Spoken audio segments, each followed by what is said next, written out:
Hello, everyone.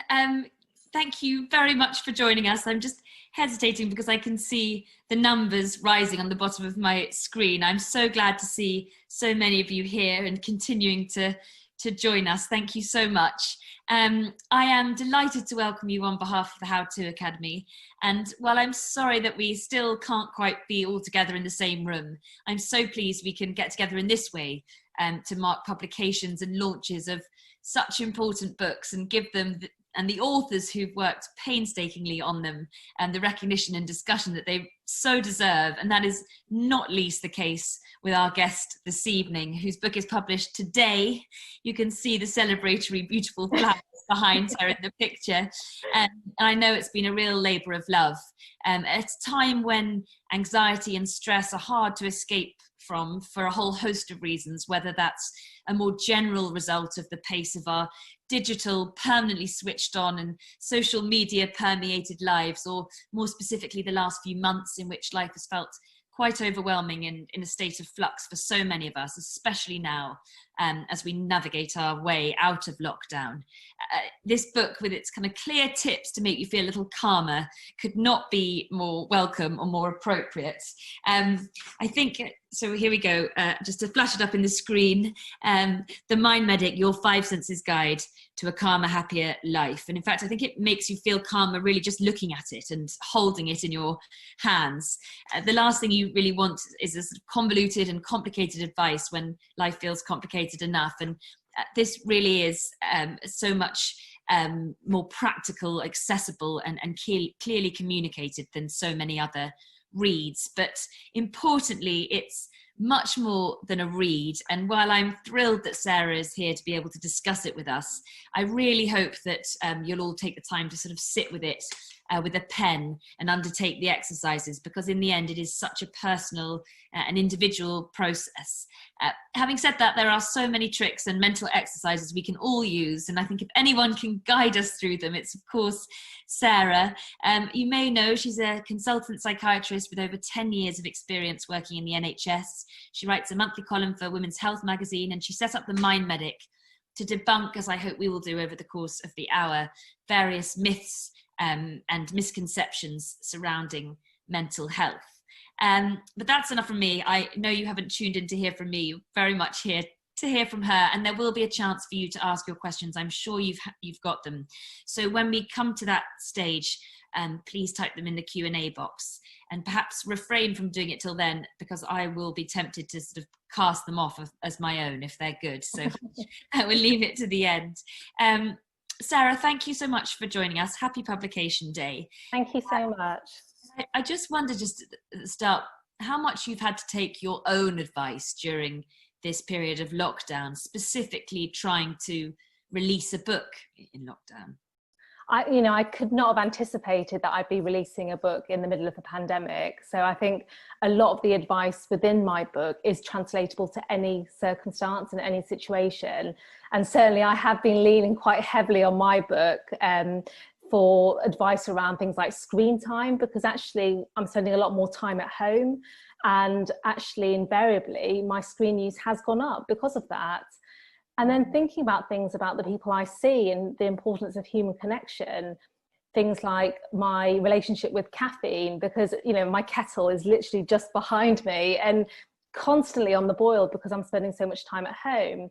But I was finding actually that was impacting my sleep. So I think the book's been a really fantastic reminder that although I am a consultant psychiatrist, I could do with using the tips that I impart to other people. Goodness, I couldn't relate more to the two that you've just mentioned, caffeine and screen time, absolutely, and impacting upon sleep. I mean, as a psychiatrist, your job revolves very much around seeing people in the clinic and having that face-to-face interaction. And you talk about in the book how important that is to all of us, social interaction. I mean, how important is that, and how okay is it, not having that sort of contact? I think what lockdown has shown for a lot of people is firstly how fast-paced their life was before lockdown, that feeling of always needing to be connected, always needing to do things, that fear of missing out. And that was actually having, for a lot of people, a negative impact on their mental well-being. So So I think what lockdown has done is actually slowed the pace of life for a lot of people, allow them to take stock, to sit with maybe some difficult feelings or thoughts about themselves, and maybe reevaluate what's important to them. So for instance, a job that they commuted to every day, suddenly there's the thought of, actually, this doesn't make me happy. I don't want to do this anymore. Or maybe it's thinking or reaching out to friends and family members who have supported them over the last few weeks, because, you know, not being able to see people face to face, suddenly, I mean, I know my husband was constantly on FaceTime and house party, speaking to his university friends, speaking to work colleagues, that maybe he wouldn't have had time to do ordinarily because we'd have relied on the face-to-face contact. But the beauty of the technology has meant that he has been able to rekindle old friendships and to maintain sort of more significant ones as well. I mean, I want to come on to the technology and the screen time in a little bit, but just going back to the sort of process of writing the book, who do you feel you're writing it for? Is it for everybody? Is there anybody to whom this just doesn't apply?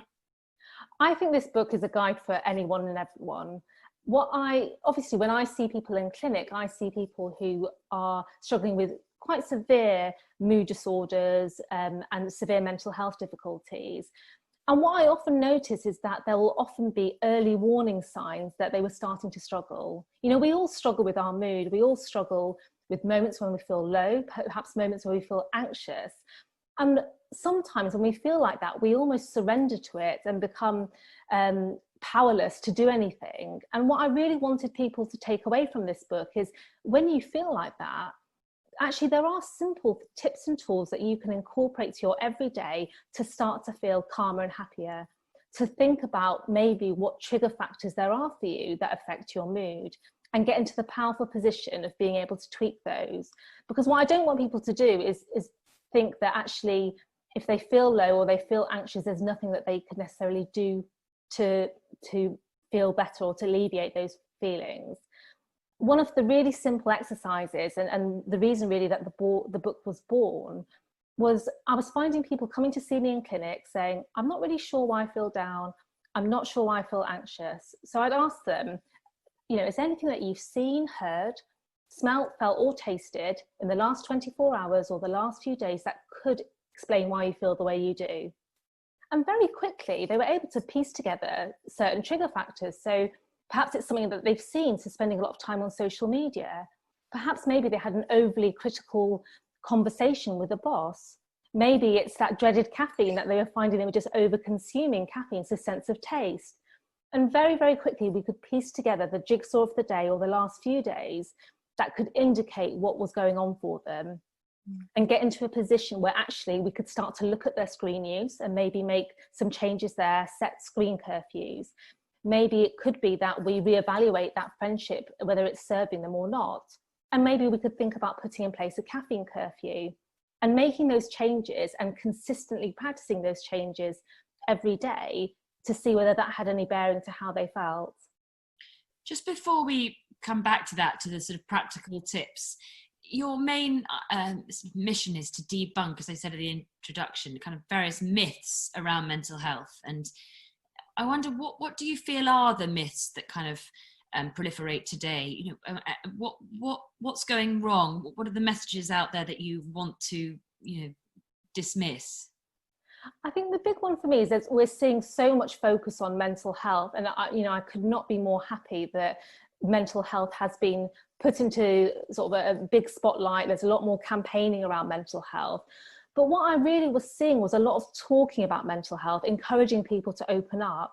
And whilst that's great, often for a lot of people, that may be the last thing that's helpful for them, or it might be something that's quite difficult for them. So I think the first more is we're seeing quite a lot of talking, but not necessarily action. And what I wanted to deliver with this book was tips and tools and actionable things that people can put into practice into their everyday to help themselves. Also, there's this idea that with mental health, that if we feel down or if you feel anxious, then automatically it must be a severe mental illness. And that's not the case. You know, we all experience a broad range of emotions that, you know, may be negative, that may impact us negatively, but may never meet the threshold for sort of a diagnosis. And I think it's really important for people to not feel ashamed if they experience a negative emotion, not to feel that they've lost control if they experience a negative emotion, but just to kind of try to make sense of what's going on for them. So I think that the big myths for me were around mental health and just talking being enough. And also this idea that if we experience a negative emotion, then we have poor mental health.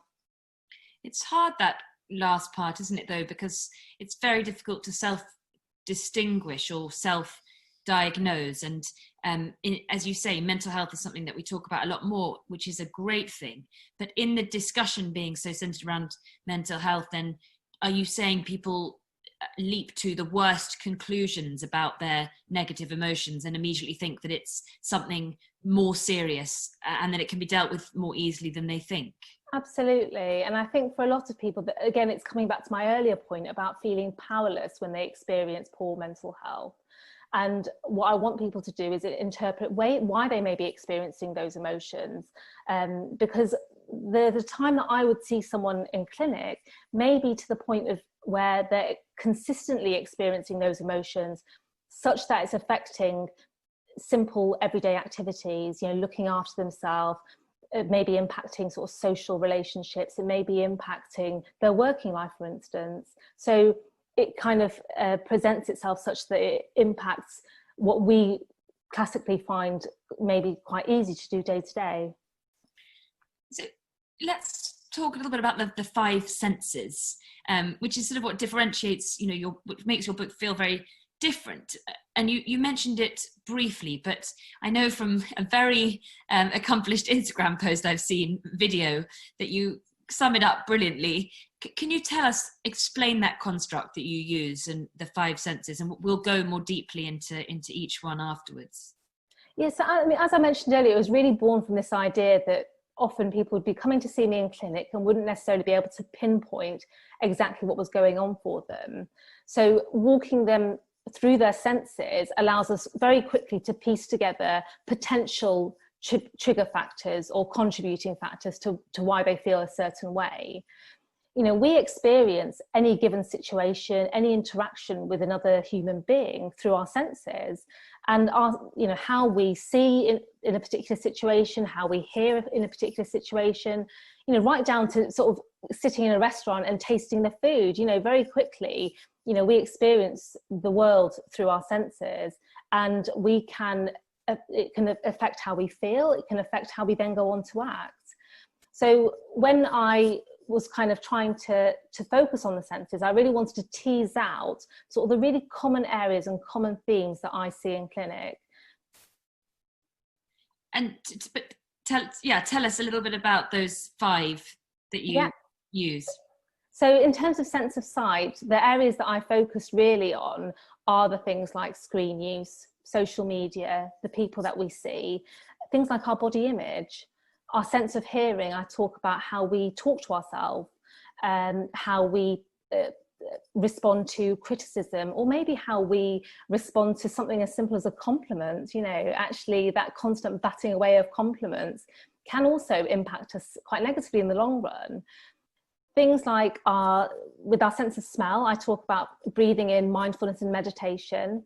I also talk about smelling the BS. So this idea that online or offline, we're often sold a product, an idea or belief that we take as gospel.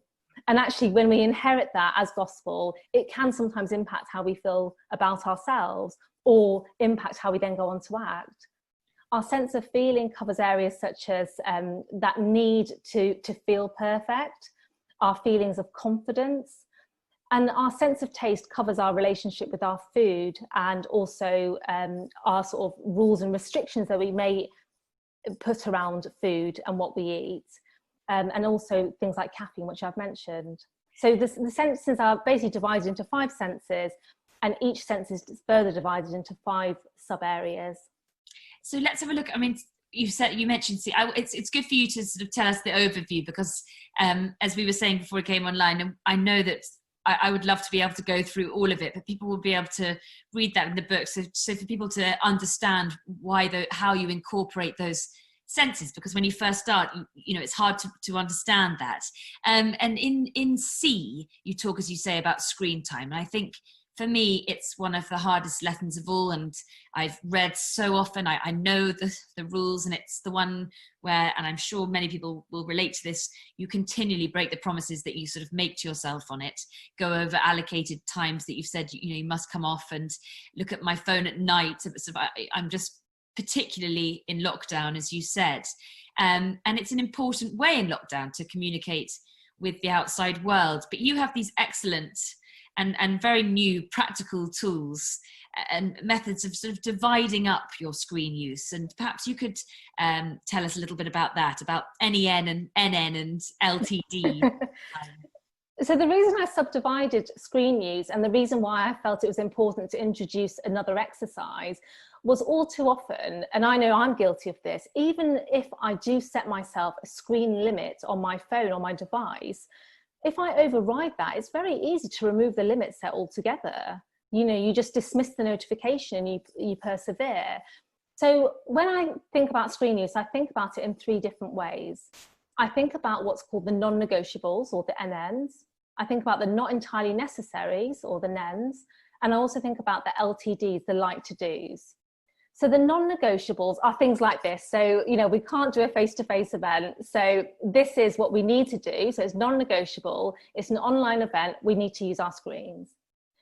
And not entirely necessary are those times when you reach for your phone, or you push back the laptop, your laptop lid, and you're committing yourself to minutes, maybe hours of mindless consumption. You're not quite sure how you landed up there, but before you know it, you've squandered all that time. The LTDs, or the like to do's, are things that you enjoy to do. So for me, I know personally, I love to watch a box set. I love to listen to an audiobook or a podcast. They're the things that I actually take pleasure in that require a screen. So what I ask people to do is, during the day, every time you reach for a device, ask yourself, is this non-negotiable? So is it an email that you have to fire off for work? Is it arranging to meet a friend, so having to text and to arrange a meeting point? Is this something that I like to do? Is it something that I'm going to take pleasure out of? Or is this something that is not entirely necessary? If it's the latter, what I encourage you to do, and what's really been quite helpful for me, is having a curfew. So at some point in the day, dedicating 30 minutes to an hour where you allow yourself, you give yourself permission to mindlessly consume anything online.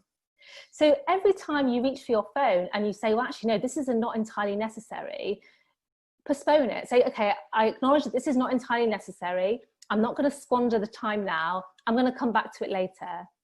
The chances are, when you come back to your curfew, you may not necessarily want to, you know, consume mindless information. And actually avoiding doing it earlier on the day may have meant that you didn't procrastinate from something that you ought to be doing. It might have meant that you could have gone out for a walk with a partner or spent some quality time with each other. I know my husband, I'm constantly berating him if he pulls out his phone during dinner. I'm just like, what are you actually doing? You're not doing anything of any purpose or, you know, intention. And actually what that's done is meant that our interactions over the dinner table are a lot more positive, because he's been able to postpone that not entirely necessary to later on in the day. Yeah, I mean, I found that incredibly helpful in the last few days since it's been pointed out by you in the book. And I think it also draws attention to just how much not entirely necessary scrolling we can be tempted to do, and you just get rather lost in a kind of rabbit warren of scrolling. And that's obviously, social media is a huge part of that. And you know, we both know, and a lot of people feel, that it can be a source for great good. I mean, I know that you've used social media hugely to your benefit, to sort of get the word out, but it's just about getting that balance, isn't it, between using it for good and not being, as you say, sort of drawn into this vortex of comparison, or, you know, comparing yourself to other people, or using it in a way that is detrimental to our mental health. And again, you have some very good tips. Perhaps you could relay a few for just how to have a sort of better relationship with social media, because for many of us, it's a messy thing. The first thing I would say about social media is, you know, it's here to stay, and we do need to learn to foster sort of more healthy relationships with it. When I think about social media, I think it's really important to consider why you're using social media. Is it for connection with other people? Is it a positive space for you, a motivating space? Does it inspire you or educate you? If it's none, then really force yourself to evaluate for what purpose, what purpose it serves. I think one of the things that I like to impart to the people that I see in clinic is thinking about that first hour of the day, because all too often we can find ourselves, snoozing our morning alarm, which is often on our phone or on our device, and then drawn into that sort of social media notifications check. And immediately our mood or our pace of our morning is dictated by what we've seen online. So it may be that someone has got up, to do a morning workout when you snoozed your morning alarm and have missed yours. And instantly it sets up feelings of guilt or feelings of inadequacy. And that can really set you up for the rest of the day. So I'd always encourage people for that 30 minutes, first hour of the day, just to allow yourself just to get up and for your pace of the morning not to be dictated by what you observe on social media. I think also it's really important to just be aware that social media is a highlights reel. It's a snapshot of someone's day. It doesn't capture the full story. And I think certainly what we fall into a trap of doing is comparing ourselves with a sort of an idealized version of someone else's existence or what they've chosen to put out there. And I think the other thing to bear in mind is that you are in control of your social media feeds. So often when I encourage people to really go through the following with a real fine-tooth comb, they're almost kind of dumbfounded that actually they are in control of their feed. They are in control of the information that they consume and, subsequently the way that makes them feel.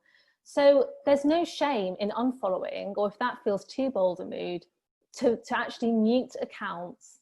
Because if you recognize that routinely a certain person's content is making you feel inadequate, it's not positive, it's not motivating you, and it's not inspiring, actually think about how that is serving you and be bold enough to actually mute the story or mute the person's account, or to unfollow. So this idea of culling, essentially, which is, it's a good idea on social media. And it leads me to another part that I found very interesting. And, you say this sounds brutal, but it's when you're talking about, it's again in the C part of the book, about the people we surround ourselves with. And this is not virtually or, when we're not in lockdown, this is in real life. And as you quite rightly say, the people we surround ourselves with have a huge impact on our mood and our well-being. And we are all inclined to sort of keep people in our lives that generally don't make us feel so great about ourselves. And you do say that there's no shame in I feel it sounds brutal almost sort of repeating it, but there's no shame, you say, in friendships having an expiry date, and we shouldn't really feel locked into relationships that don't serve us. In fact, you advocate this sort of friendship spring clean.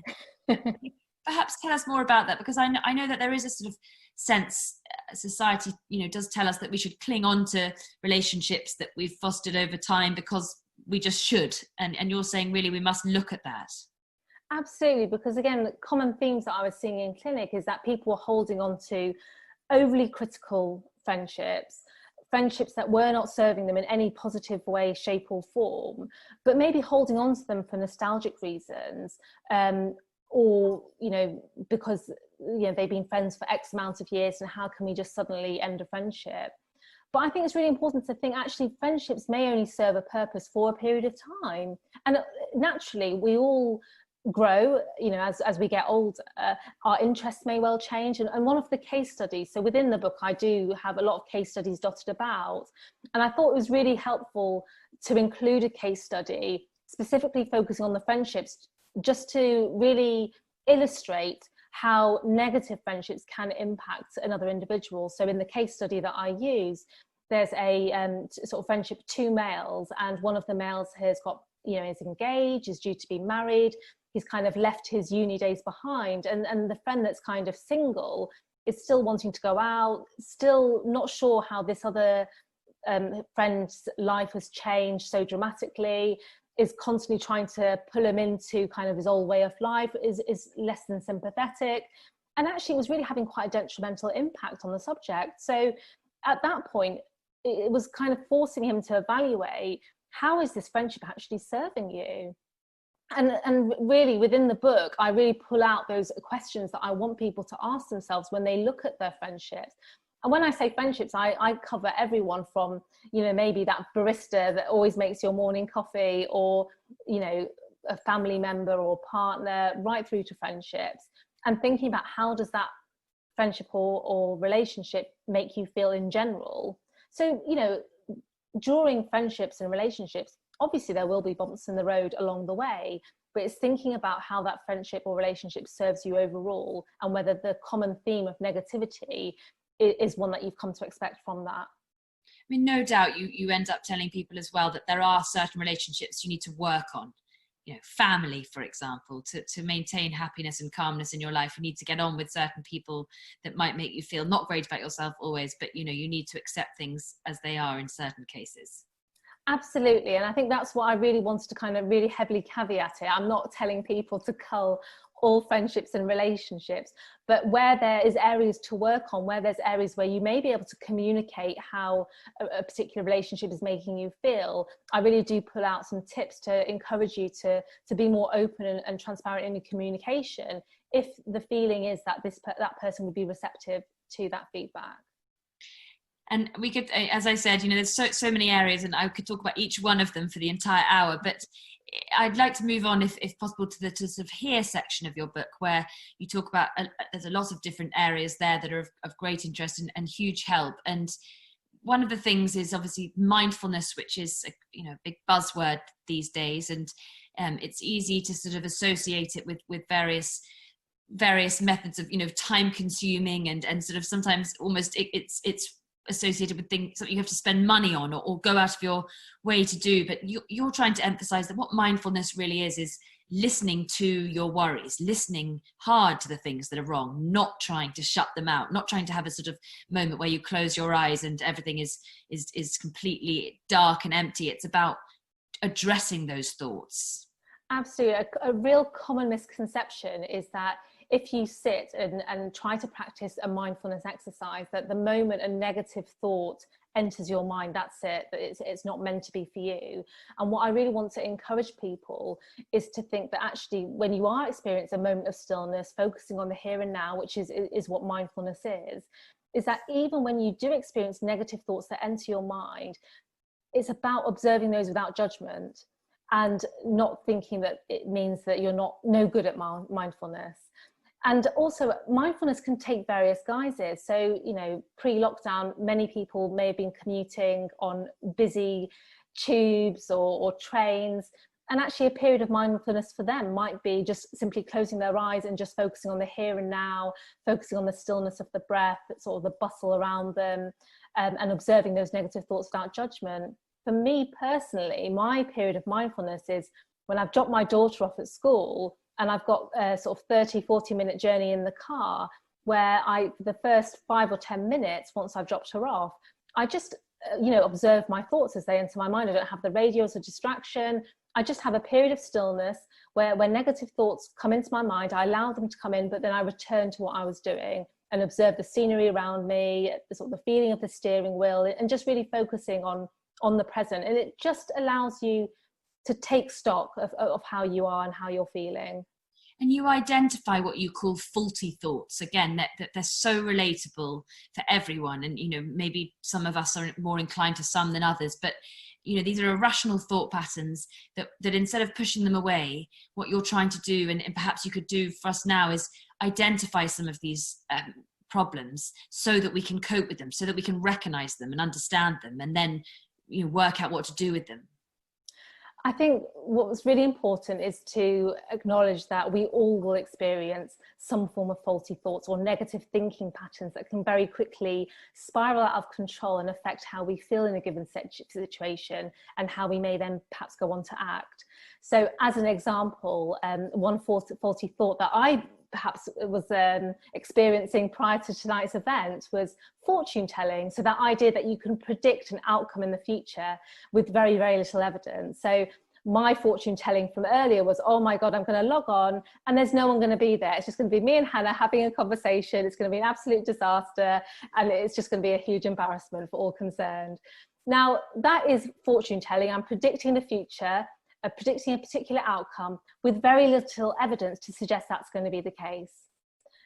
And what I encourage people to do, I mean, I walk you through at least sort of 8 to 10 different faulty thoughts, and really ask you to firstly observe what thought it is, what type of thought it is, and to think about what evidence you have for that thought.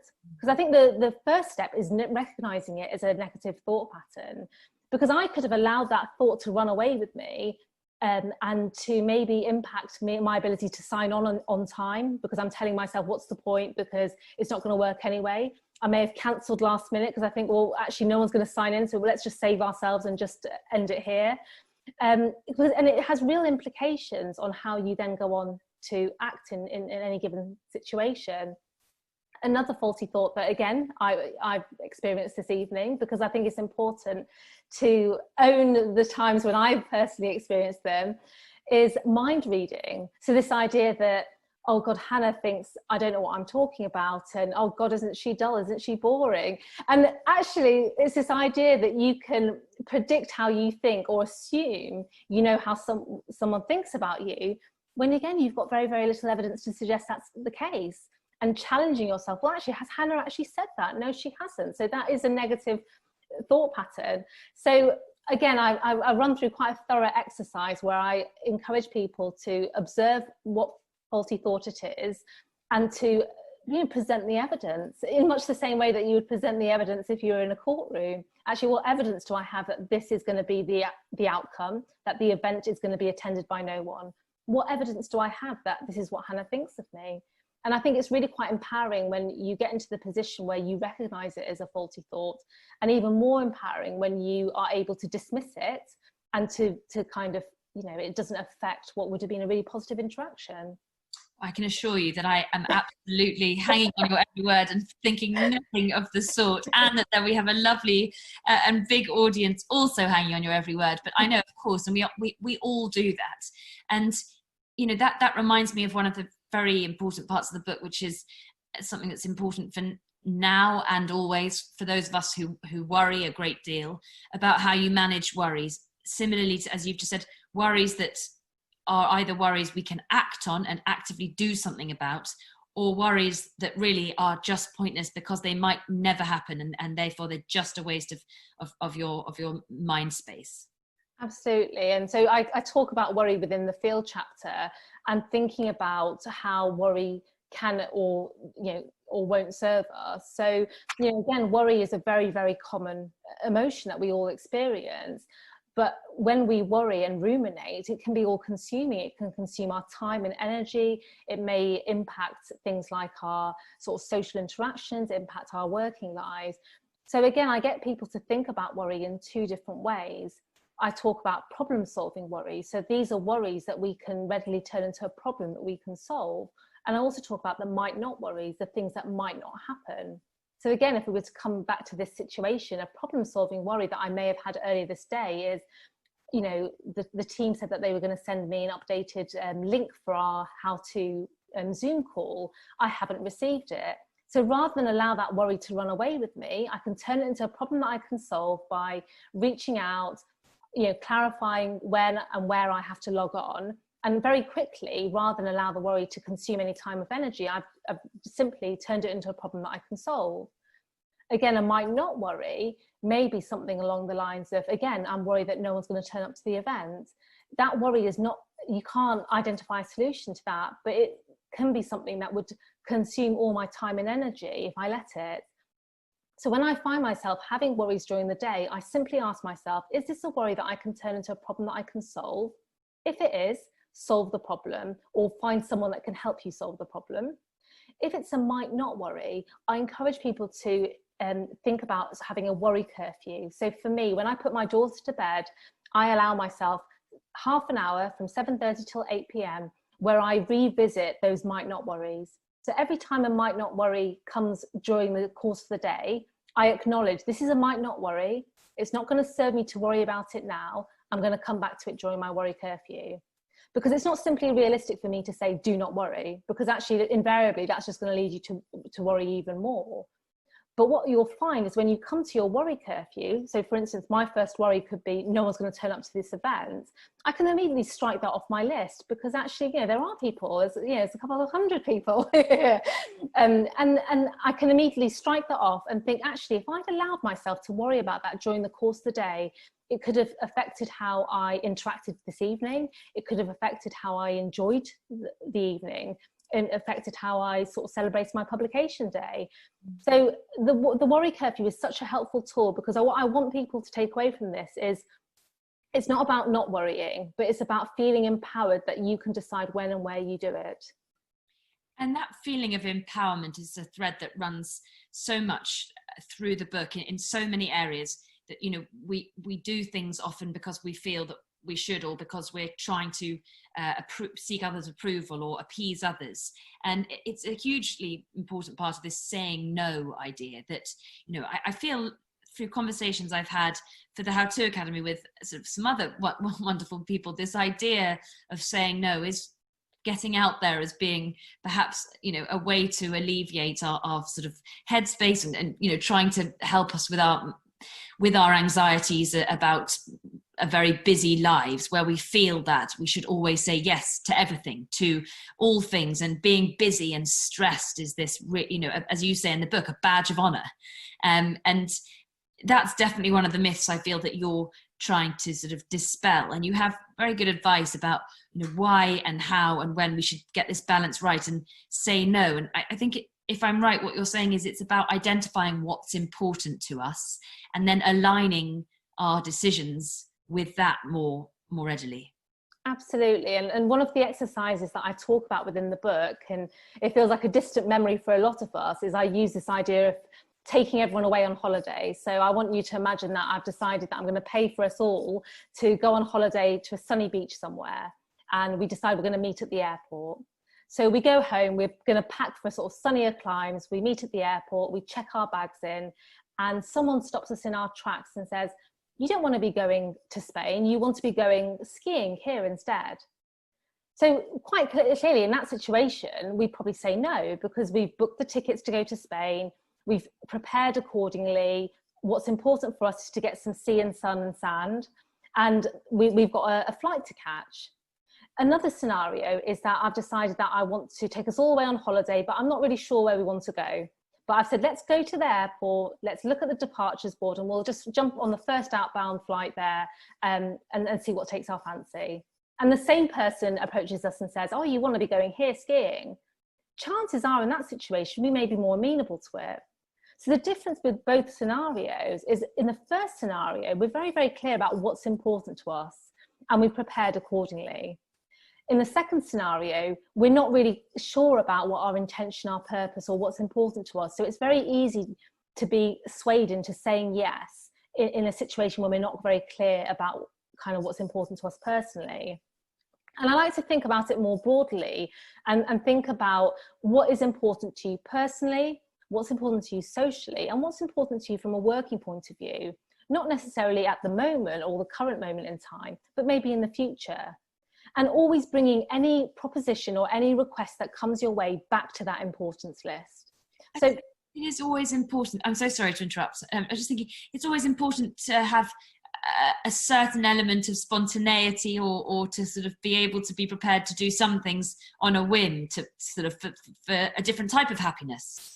Absolutely. And I suppose this situation about kind of saying no is where you're finding that you're routinely saying yes to things. You're ending up bringing a lot of resentment towards other people, or it's making you feel miserable or unhappy, to actually really evaluate why you're saying yes to those things. But I completely agree with you that actually there is some excitement in that sort of spontaneity and being able to say yes to things on a whim. But in this situation, we're very much talking about situations where you are feeling anxious or feeling down when you feel coerced into saying yes when really you mean no. And one of the things that worries people about saying no is letting people down, and it feels impolite. And I mean, I have used this week your very helpful tips about your say no checklist, how to politely decline. I don't know if that's on the tip of your tongue, those 3 pointers, but I think it's an incredibly useful thing, because one of the things that stops us saying no is, it then increases the anxiety the act of saying no. Absolutely. And the other thing to think about is, by someone asking you about something, or presenting you with a proposition or a request, they are effectively asking you. They're not demanding that you say yes to them. So I think, again, trying to reframe it in that sense can be incredibly helpful as well. Exactly. So it's as you say, it's our agency. We feel like we have to sort of bend over backwards to appease them. They are asking. They don't immediately expect a yes. Yeah, and also the other thing that I wanted to kind of focus on as well, and that I mention or sort of caveat it with, is this idea that when we really want to say no, sometimes we have to say yes to things that will serve us in the long run, or will serve what's important to us in the long run. So for instance, if you're saving for a mortgage for a house and you're presented with the opportunity to work an extra shift at work, it may be that you'd rather say no to that, but you know that saying yes will mean that you meet that more distant goal. So again, it's very sort of nuanced, and I encourage people to kind of really think about kind of those more distant goals as well. And can I talk a little bit with you about, you've mentioned mindfulness, and you talk about another, buzzword is self-care. And again, it's associated, sometimes it's something that people find hard to prioritize for whatever reason. And, sometimes people feel that self-care is it slips to the bottom of a list when we have very busy lives, and it sounds like something that you can do if you have time and money and you're privileged. But actually your book really does take self-care into the most simple and basic space that's accessible to everybody. And I love your advice where you say it's so important, you must book an appointment with yourself, like a meeting. Tell us about that. Because I think a lot of the time when I was seeing patients, self-care would be something that they would leave to the end of the day if they had time. And I know from personal experience as a mum, this idea of having time for myself, I immediately interpret as me being selfish or not wanting to spend time with my beautiful daughter or my husband. And actually, I know that taking time out to practice self-care means that I really relish those family opportunities a lot more, because I'm feeling less exhausted. I'm feeling that I've managed to look after myself.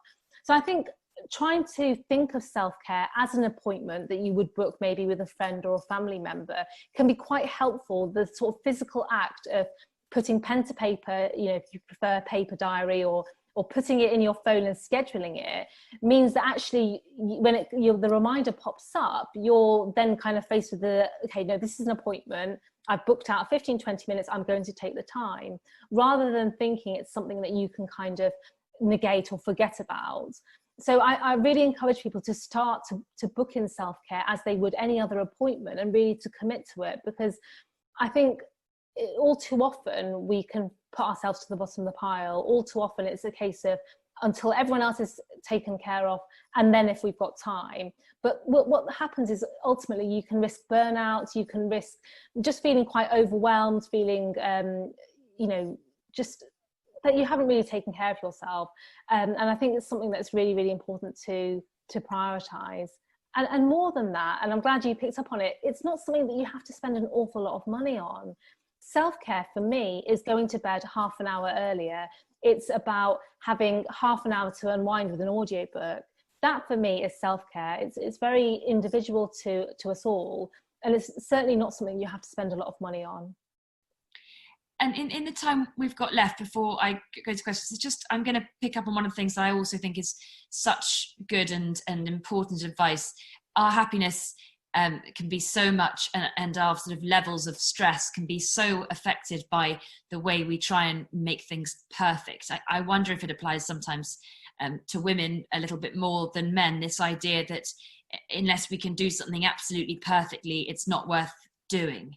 And again, perfectionism is a sort of badge of honor. Oh, I'm a perfectionist. But actually, I think you say in the book, you try and dispel that myth too, the idea that doing something perfectly is the way to do it, and that we must be easier on ourselves. And I think that the advice that I really picked out, that comes out once or twice in the book, is to try and see yourself as a compassionate friend, to play the role of the compassionate friend.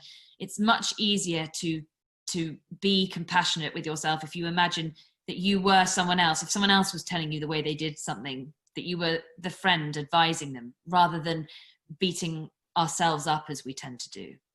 Absolutely, because I think all too often, you know, one of the examples that I pull up within the book is this idea of setting yourself a challenge, like say for instance running a marathon and making it to the finishing line.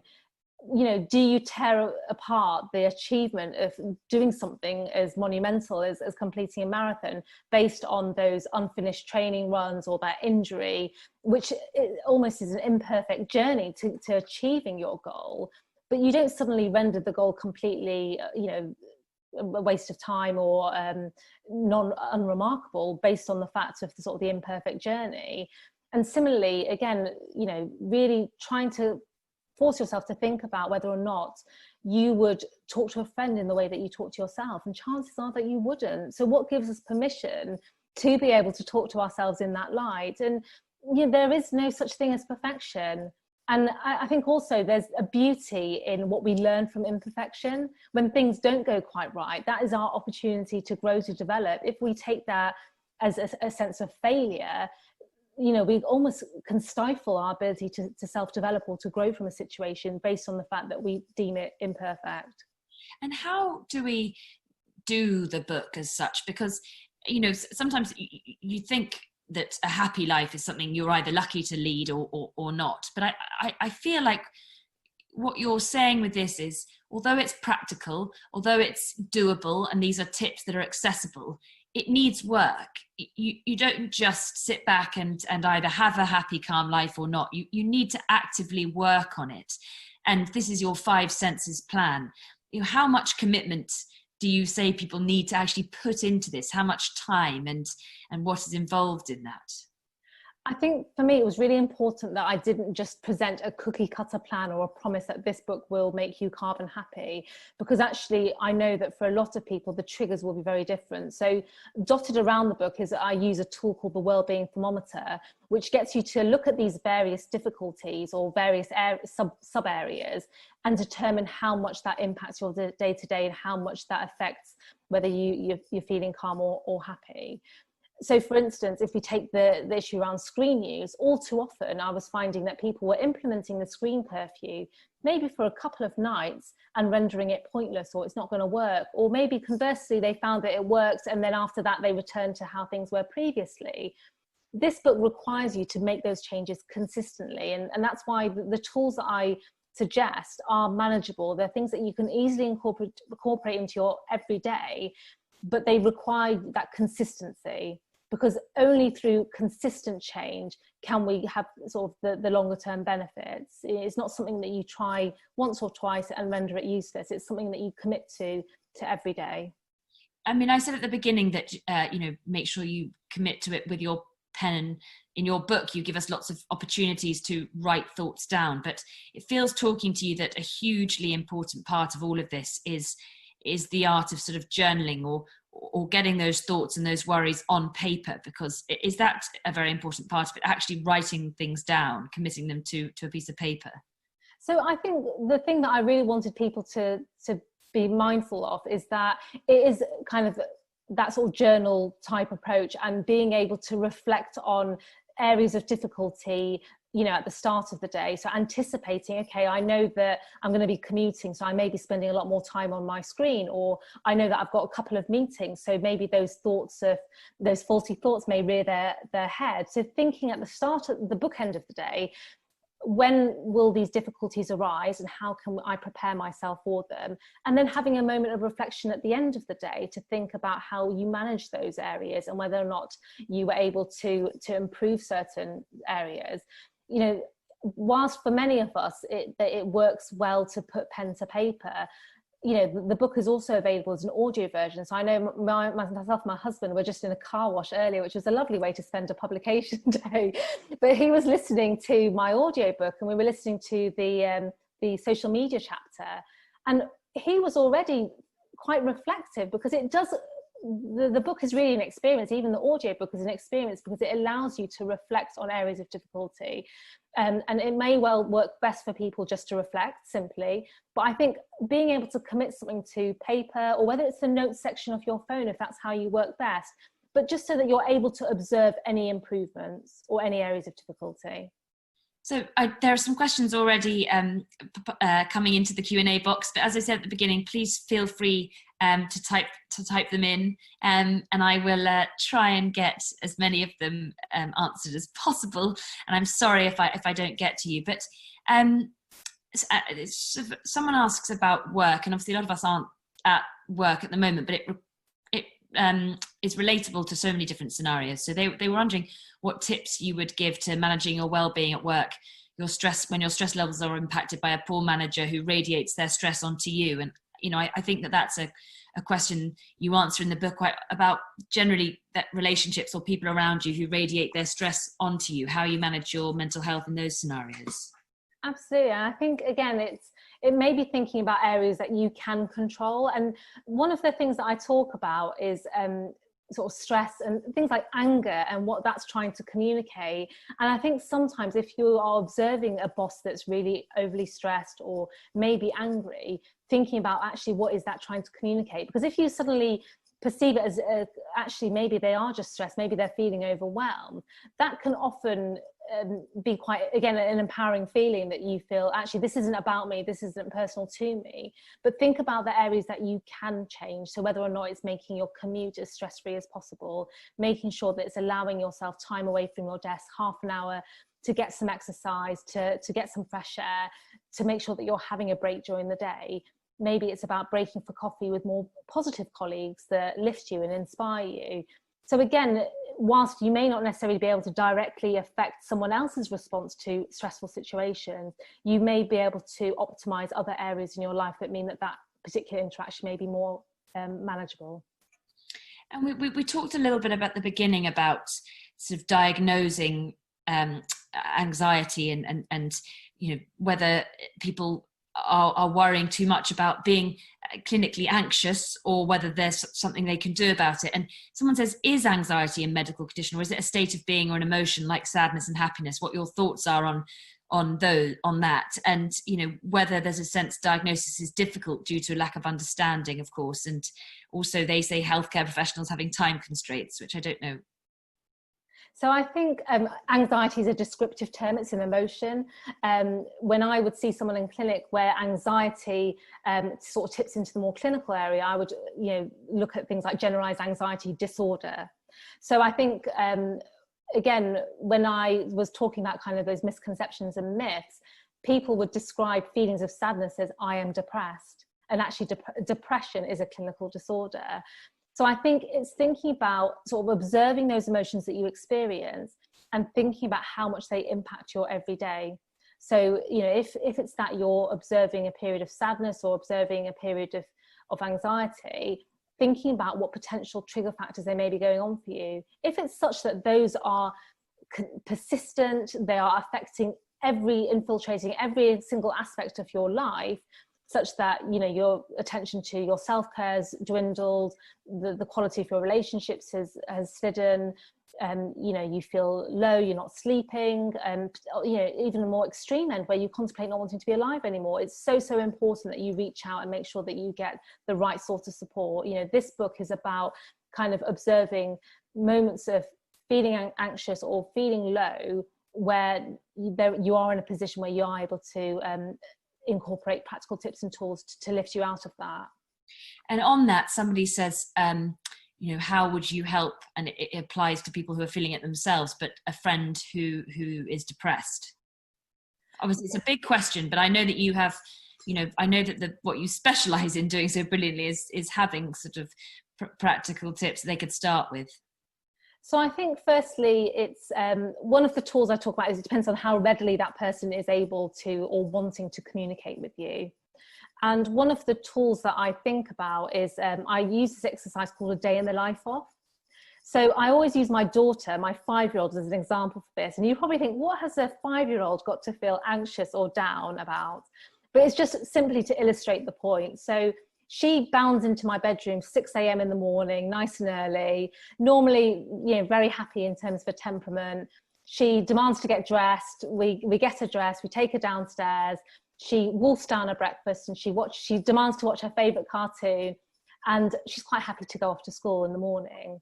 if I was noticing that she wasn't getting into our bedroom until 7:30, if it was a real effort to get her changed, if she wasn't wolfing down her breakfast and actually was off her food, maybe she had little interest in watching her favourite cartoon, very quickly I'm able to, there's indications that something's not right with her, whether it's with her physical or mental health. So what I'd encourage people to do, you can do this with whether it's a close friend or whether it's a work colleague that you've only known for a few weeks, but everyone has a baseline or a pattern of behaviour that we've become accustomed to. And those subtle changes may be an invitation to have a conversation. Now, I know, and again, it comes back to my myths and my frustration with kind of campaigns around mental health being about, how are you? Now, I know more than most that if you simply ask someone how they are, chances are they're going to say, I'm fine, and shrug it off. And if we're to stick with the sort of marketing campaigns, we feel that we've done our bit, tick, because we've asked them how they are and they said that they're fine, everything's okay. But it may be far from it. So what I would say in this situation is if you were noticing that your friends seemed down, or if you were noticing that they were off their food or not sleeping, is inviting that conversation. So wherever possible, having a face-to-face conversation with them, being attentive, because the temptation is to jump in there with the assumption, oh, they must be depressed or this must be going on for them, but actually invite them to, you know, how are you? If they say, I'm fine, then remaining calm, but encouraging them to open up. And then the fear aspect, so I talk about face fear, the fear aspect is, what are the facts? So I've noticed that you're not picking up your phone when I'm ringing you. I've noticed that you're off your food. You look like you've lost weight, or you're not sleeping. Now, they're the facts, they're the objective things that you've noticed that are different about your friend. Now, chances if I was to fire off a list of things that I'd noticed about you, your instant response might be to get defensive. What are you on about? No, I'm absolutely fine. But it's about explaining it and putting it into context. So, you know, you're off your food. Normally we can fill you. You're not sleeping very well. Normally you'd be out like a light. So again, putting those worries into context and then agreeing on action and reviewing. So maybe your friends just experienced a breakup. Maybe they've lost their job. You know, current situation, we're facing a lot of uncertainty and adversity when it comes to sort of finances and jobs, where the emotions may be understandable given a particular context. But it may be about agreeing in action. So how about if things don't get better in a week or a couple of weeks' time, we are going to do X, Y, and Z. So that may be talking to HR, or it might be, I'm going to book an appointment and take you to see your GP. And the R is about reviewing, because all too often when we ask people how they are, we never come back to that conversation. We take the I'm fine and we leave it there. Whereas the most crucial thing that you can do is that regular check-in to see how far they've moved or progressed. That's really helpful. Thank you so much. And someone asked at the very start when we were talking about social media that, you know, you say you mustn't look at people's idealized version, but they say, aren't you comparing their idealized version to your own idealized version? So in a sense, the playing field should be level, they say. It's so difficult, but I suppose what I'm really trying to get across with that message is how that content makes you feel and whether it does or doesn't serve you. So if there's this kind of mutual acceptance that what you believe to be the idealized version and theirs the idealized version, there's kind of an acceptance or a feeling of contentment with that, then actually clearly the social media use may not be problematic for you. But where actually the presentation that they've given you makes you feel inadequate or makes you feel guilty or doesn't serve you, it's about evaluating whether or not their content per se serves you or not. And on the balance in social media, one of the things that I think causes people a great deal of anxiety in today's world that didn't, you know, for our parents perhaps, is this need or feeling that you should chart everything you do. You know, you feel like it doesn't matter or count as an experience unless you've taken a photo and posted it, or you know, it's a very hard sort of balance again to get right that I think affects a lot of people. Absolutely. And I just think that's why in the book I ask people to consider their role as an influencer. And actually you do not have to have hundreds, thousands of followers to be off influence. You know, when you go away on holiday in a sunny destination and you know it's nothing but rain and showers back home and you upload a sunny snap, actually you kind of anticipate the sort of response that you're going to get. But every like, every comment reinforces this idea of how lucky you are, or aren't you lucky that you've got the sunshine or that you've escaped where, you know, the winter here. So I think it's thinking about sort of this idea around external validation, and that's again a theme that runs within the book. This idea that when we put something out onto the public domain, is it a means of, you know, inspiring others, motivating them, educating them, or is it a means of allowing us to feel validated by the comments that come our way? Absolutely. And you know, I refer people, of course, that to talk about approval and how detrimental to our own mental health it is to just be permanently seeking others' approval for success, and not to have our own sense of internal success. I just another question is, I've asked about the for everyone, you know, all of this is for everyone, yet regarding healthcare, workplaces and the career responsibilities, there is a community and societal expectation of no mistakes and failure. And how can we address that? The idea, you know, there's a sort of communal societal expectation that we should not make mistakes, we should not fail. I think hopefully that will change in the future. I think already workplaces are realizing, and this pandemic, I think, has just shown that there needs to be a degree of flexibility within the workforce, particularly with regards to supporting people, whether or not it's people that work flexible working or people that struggle with their mental health. And in much the same way that you would treat an individual maybe that had broken their leg and had to take time away from the office, I think that there has to be that exercise, that same level of compassion when it comes to people struggling with their mental health as well. But I completely agree that there is certainly still a culture that's rife around, again, perfection, not making a mistake. But I think it's about trying to infiltrate, and hopefully the message within the book around having to embrace sort of the perfectly imperfect sort of narrative is hopefully something that I hope will start to make shifts and waves within companies. I'm just going to quickly add in a last question about friendship, which is obviously, it was an important part. And, you know, as I say, we could have talked about that specific element for a while longer, but somebody asks, with regards to what you said, how would you tackle a friendship that has grown apart and no longer has anything in common, etc. But there is a sense of guilt, and I'm sure this is what a lot of people feel, towards that other person that would keep you from breaking away from a friendship. Perhaps that person has certain difficulties or few other friends. Absolutely, and I think that is, again, it's an all too common theme when I kind of dissect why people hold on to friendships. I suppose in that situation, I'd be thinking about kind of the frequency of time that you spend with an individual. Is there a kind of a mutual understanding that maybe the friendship has run its course? But I think it's about, if it's a case that you are feeling guilty that you do not want to break the friendship, it's about maybe reevaluating the frequency of contact, maybe about striking up sort of an open conversation, because it may be that there's something going on for them, their end, that has meant or impacted the friendship as a whole. So I think fundamentally communication is key, because again, when I talk about friendship in the book, it's not something that I simply can answer in one answer. But it's thinking about kind of those nuances and thinking about where there's ability to sort of salvage friendships as well. And lastly, someone says there's a lot of hidden social cues in British life at the moment as the country becomes more multicultural, and they're asking you your advice on how we speak up more and ask others to do so. For example, with sort of anti-racism at the moment, anti-sexism, and speaking out and confronting bias. I mean, I know it's not your necessary sort of in the book or what you talk about, but I suppose for a happier, calmer society, that your perspective on that, they wondered. So I think, again, fundamentally, it boils down to communication. And I think, you know, if anything, the last few months has shown the importance of our voices and being unified in sort of messages that we communicate, whether they're online or offline. And I think fundamentally, again, you know, I talk about importance in terms of sort of saying no, but I think the thread of importance really runs and rings true for those very issues, that actually if something's fundamentally important to you or to the greater good, that it's about feeling confident in standing up for those issues and what you believe in, and not feeling held back by how that might be perceived by other people. Sarah, it has been so lovely speaking to you. I'm so glad that we could, and thank you all very much indeed for signing in. I hope you can go now and enjoy publication day with your husband. Thank you very, very much indeed.